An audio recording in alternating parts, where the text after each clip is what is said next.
If you have ever built search in your app using simple keyword matching, you have likely seen results like this.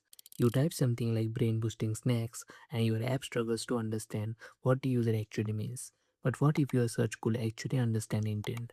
Let me show you something. Here I will search for brain boosting snacks, and instead of just matching words, it returns products that are actually related to improving focus and memory. Now let's try something else. Foods rich in vitamin C. Notice this, none of these products necessarily contain the exact same keywords, but they are still highly relevant. And now one more, ingredients for biryani. Again, instead of exact matches, it understands the context and gives us items that actually make sense together. This is called semantic search, and in this video I will show you how to build this using Supabase, PostgreSQL and vector embedding step by step. So, what is semantic search? Semantic search is a way of searching that understands the meaning of a query instead of just matching exact words. So instead of looking for the same keywords, it tries to understand what the user actually wants. Now let's understand how this works behind the scenes. On the left side, we have different types of data like images, documents or audio. All of this data is passed into a model which converts it into something called embeddings. Embeddings are basically arrays of numbers that represent the meaning of that data. Now, if you look at the right side, you can see all those embeddings plotted in a 3D space. Each point represents one item like a product. And the important idea here is similar items are placed closer together. Different items are placed farther apart. So when a user searches something, we convert that query into an embedding as well. And then we find the closest points in this space. Those closest points are our search results. That's why semantic search feels smarter because it's based on meaning, not just matching text. Now let's build this step by step. As you can see, I already have products page with search input. But right now, if I type anything, nothing happens. So let's fix that. And before we start, this is the products table on which we will implement semantic search. Right now, it only contains normal product data like name, description, price, and image. But soon we will also store embeddings inside this table so we can perform semantic search on our products. First, we need to enable pgvector extension. Why? Because semantic search works on embeddings, which are basically vectors, and PostgreSQL doesn't support vector operations by default. So pgvector allows us to store and compare embeddings directly inside our database.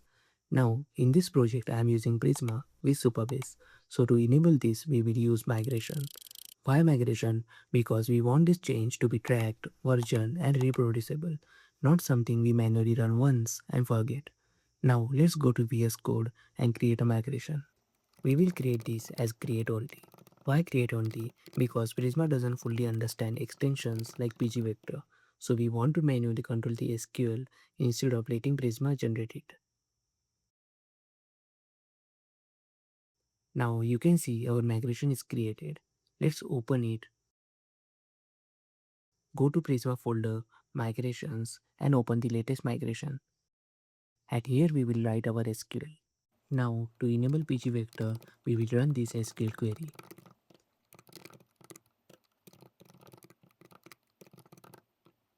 Here, create extension means we are adding a new feature to PostgreSQL.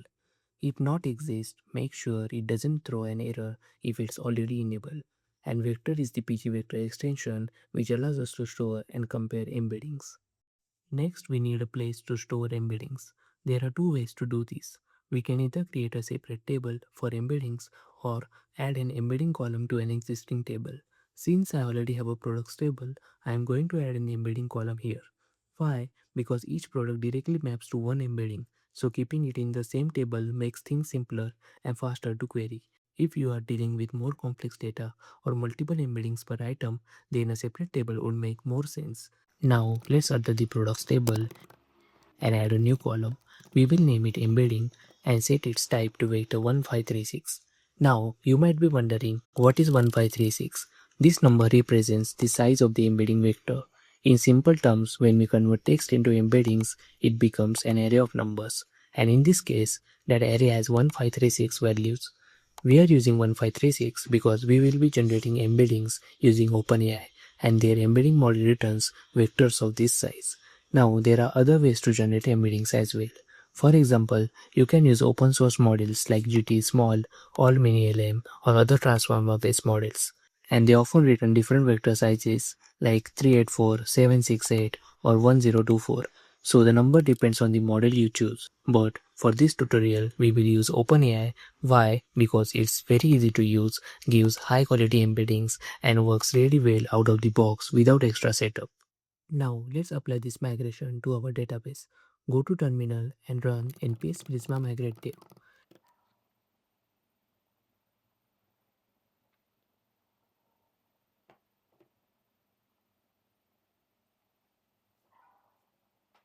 Now, you might notice Prisma asking for migration name, but don't enter a new name here. Why? Because we already created the migration using create only, so the migration file already exists. If you enter another name, Prisma will create a new migration again, which can lead to duplicate or unnecessary migrations. So just press Ctrl C to cancel it and continue using the migration we already created. And you can see the migration is applied successfully. Now let's go to Supabase and quickly verify. Open your table, in my case it's products table, and here you can see the embedding column is added. Right now all the values are null, which is expected because we haven't generated embeddings yet. So next we will generate embeddings for all our data. Before moving further, let's update our Prisma schema. Go to schema.prisma and inside our model, in my case the product model, we also need to define the embedding column. Your model name might be different and that's completely fine. Now, since Prisma doesn't natively support the vector type, we will use unsupported vector and we will keep it optional for now. So just add embedding unsupported vector. This tells Prisma that this column exists in the database even though it doesn't fully understand its type. Now, after updating the schema, run npm prisma generate. This will regenerate the Prisma client so our changes are reflected in the code. Now let's generate embeddings for our data. First we will install the OpenAI SDK.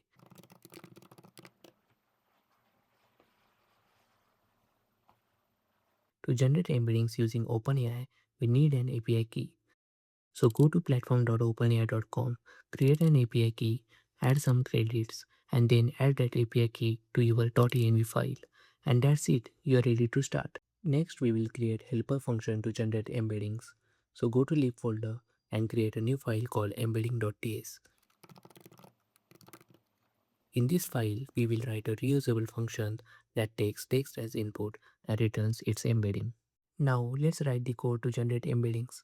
First we will import .env. This allows us to load environment variables so we can safely use our OpenAI API key. Next import OpenAI.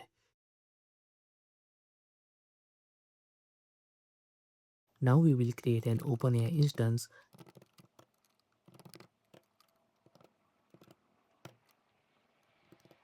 and here we pass our API key from environment variables.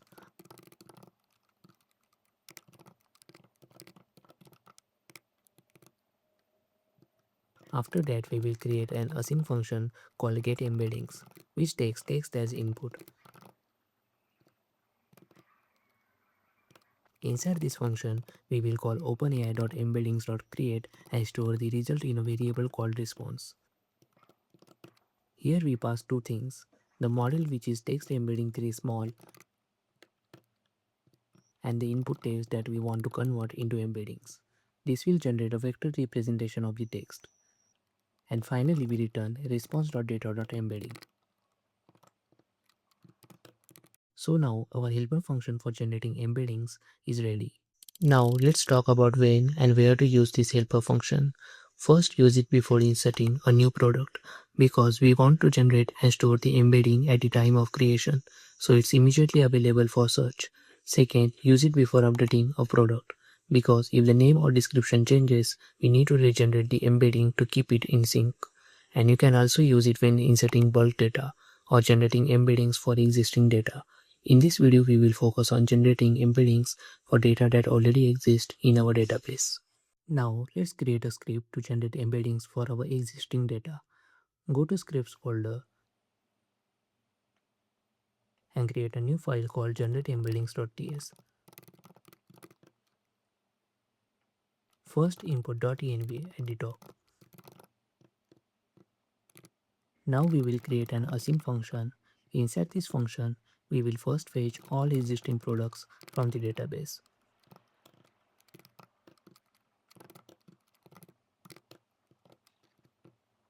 Then we will log how many products we found like this.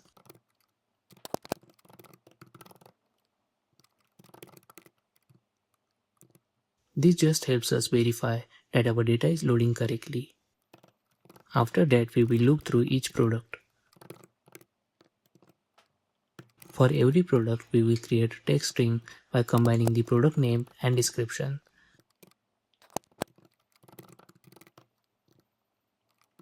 Then we will generate the embedding by calling our helper function and passing this text. Once we get the embedding, we convert it into a format that pgvector understands. Since pgvector expects a vector string, we wrap the values like this.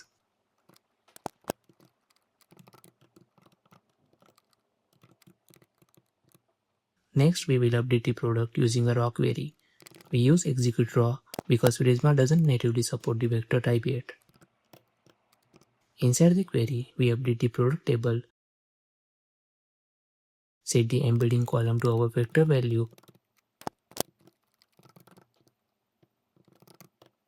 and then add a condition.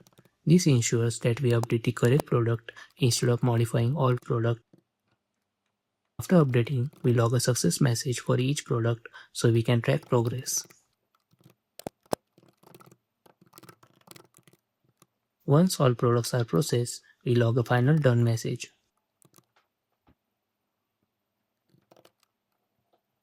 Finally, we run the main function, add a catch block to log any errors, and in the finally block, we disconnect Prisma from the database.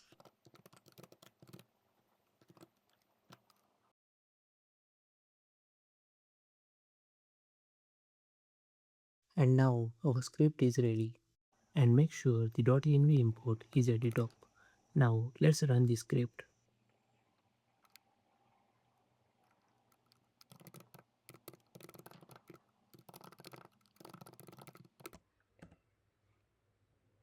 You can see we found 60 products. And for each product, the embeddings are being generated one by one.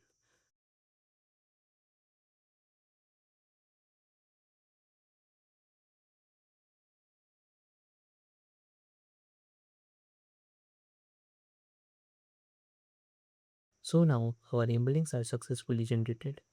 Let's go to Supabase and verify this. And you can see each product now has its embedding stored. Perfect. Our data is now ready for semantic search. Next, to perform semantic search, we will implement a function that compares the user's query embedding with our stored product embeddings and returns the most relevant results. Let's go to Supabase semantic search documentation. Scroll down a bit. So here pgvector provides three operators to measure similarity between embeddings: Euclidean distance, negative inner product, cosine distance. These operators are used inside SQL queries to find records that are most similar to a given query.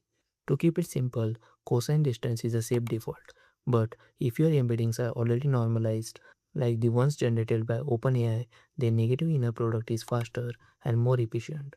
Since we are using OpenAI embeddings, we will go with the negative inner product operator. Now let's go back to VS Code. We will create a new migration,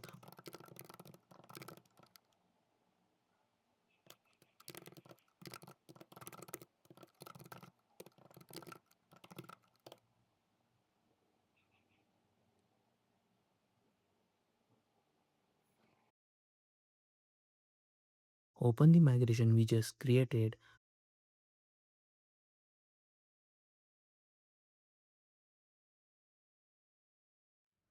and now copy this function that uses the negative inner product operator to perform semantic search and paste it inside the migration file.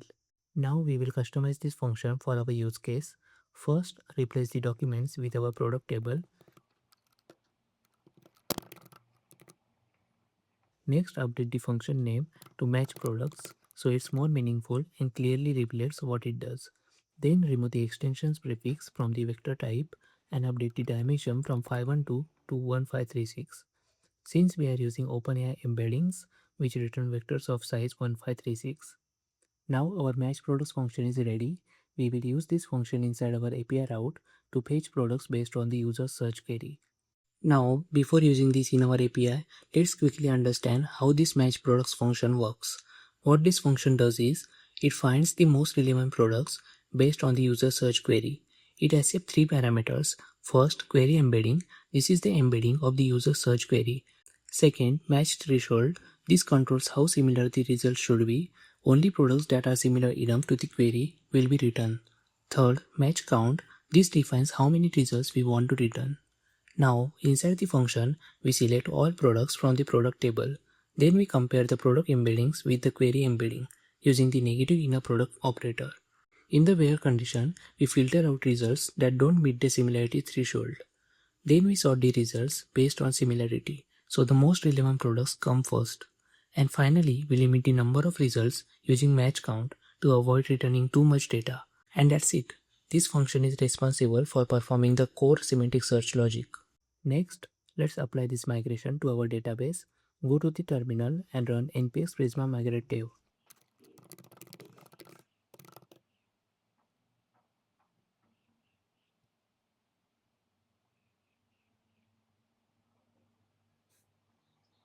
Now, let's create the API route. I already have an API route for products, but right now it only returns all products. So we will update this to return products based on the search query. First, we accept request as a parameter. Then we extract the search params from request.url.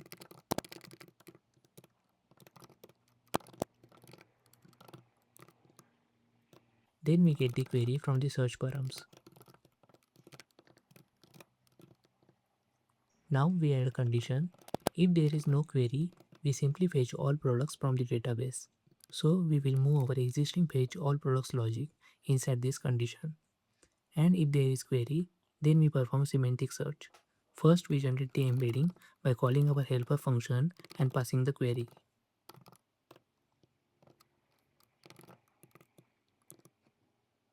Then we convert this embedding into a format that pgvector understands.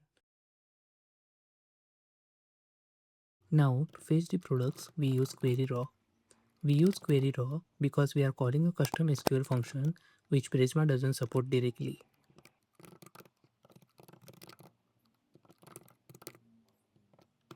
Inside this query, we pass three things. First, the query embedding, which is the vector we just generated. Second, a threshold value, which controls how similar the results should be. And third, the match count, which defines how many results we want to return. And finally, we return these products as the response. Now our API route is ready to use. So now we have to find a way to get the query. So let's go to search input component. This is the search input I am using in the navbar. Here you can see what I am doing. I get the initial query using the use search params hook. Then I create a state and set the initial query. After that, I create a handle change function and I set value as a parameter. Inside this function, first I update the state with the new value. Then I take the current URL params and update the queue parameter. If there is a value, I set it in the URL, and if it's empty, I remove it. Finally, I push the updated URL using the router. And then I attach the handle change function to the input and set the value as search query. So now what will happen is, whenever we type in the input, it will update the query in the products URL. And then in the products page, we will get that query and fetch products based on that using our API. Simple as that. Now let's go to products page. First we get the search params using use search params. Then we get the query from the search params.